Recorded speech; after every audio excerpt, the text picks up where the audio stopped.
Ukrainian women have told Sky News about how they were raped by Russian soldiers invading their country. Authorities are conducting at least 10 active rape investigations involving Russian forces, with many more pending. Vladimir Putin's forces have been accused of using sexual violence as a weapon in the conflict, but Russia has denied all allegations.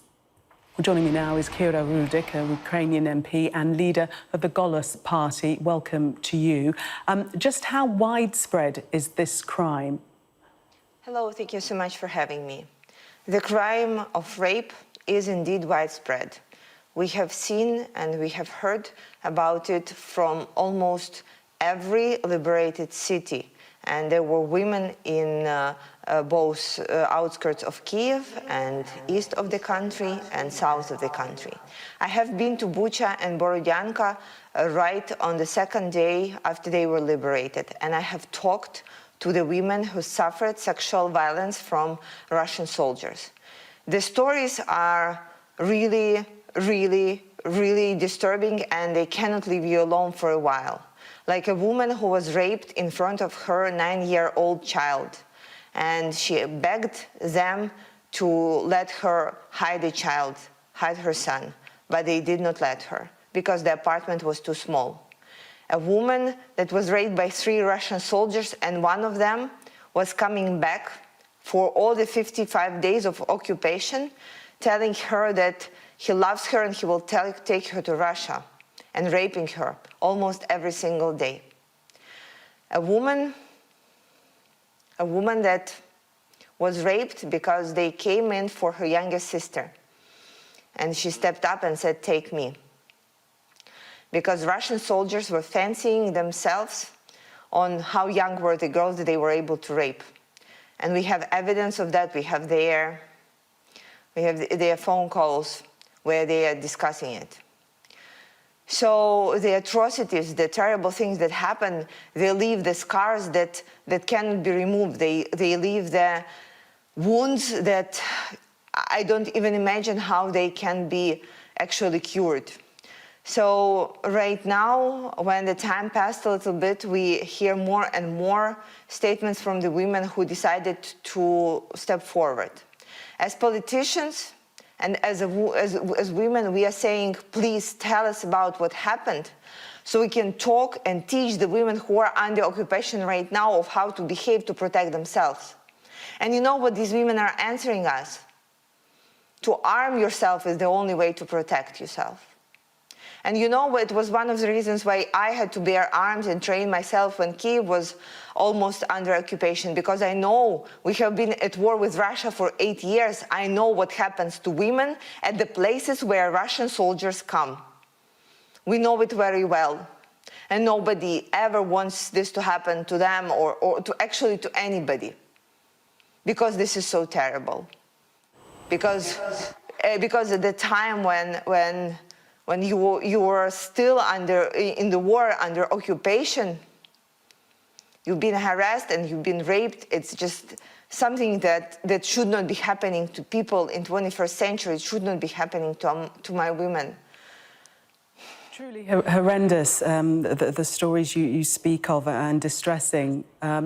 What has been your advice to the women who say that their only protection is to arm themselves? To arm themselves. This is what we are working on right now, to make sure that there will be enough. Oh dear, we seem to have lost the sound to Kira Rudik there. We will try. Well, let's return now to Kira Rudik, a Ukrainian MP and leader of the Golos party, and we were talking about the investigations now ensuing into sexual violence attacks on Ukrainian women by Russian forces. Before we got cut off, we were talking about some of the women saying to you that they feel they have to arm themselves for protection.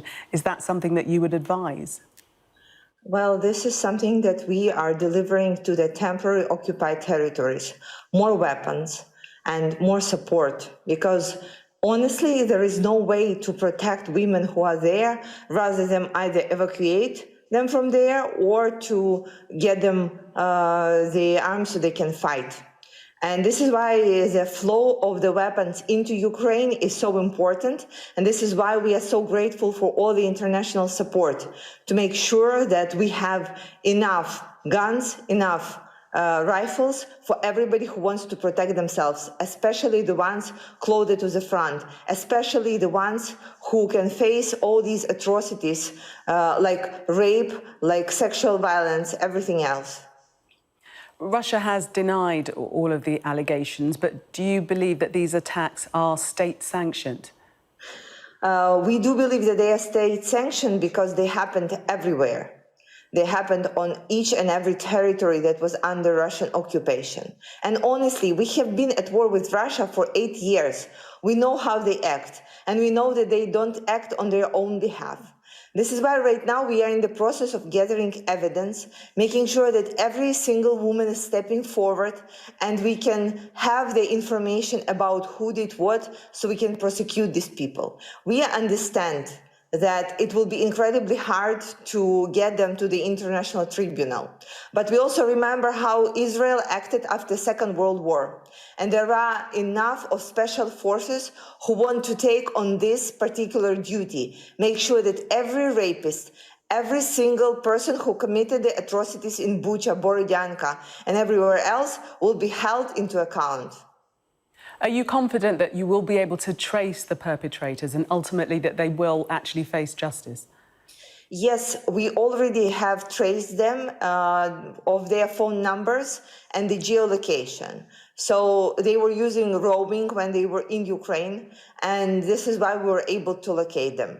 Right now, we have a list of names, last names, and phone numbers, and we are working towards making sure that all these people stand to justice.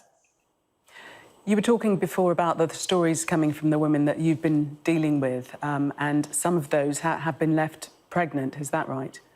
Yes, this is correct. What's the help that you provide to those women? So some of them are still in the middle of the decision if they want to keep the baby. Some of them are underaged, so they don't know what to do. We are offering special programs with the support for them if they decide to move forward with it. We offer them new life in Poland or somewhere else where nobody knows them, because, you know, sexual crimes, they usually come with shame, with a lot of shame and this feeling of that the things will never be the same. And it's extremely important that to have not only financial help that the government is providing, not only organizational help, but also psychological help. You know, I have a friend in Turkey. She is manufacturing them women's lingerie and loungewear. So she sent 2 boxes specific of the like really, really nice stuff. And she said, I want you to give it to the girls who suffered sexual violence, so they would know that they could be happy again and look nice again, be attractive again. That the things that happen to them is not the end of the world. That there will be a sun that brights for them, and there will be happiness and personal happiness that they would be able to find. And this, I believe, is also very, very important to show them the future. Kira Rudik, thank you so much for talking to us. A very distressing story. I hope that you're able to offer comfort and support to the women that you speak of. Kira Rudik there, Ukrainian MP.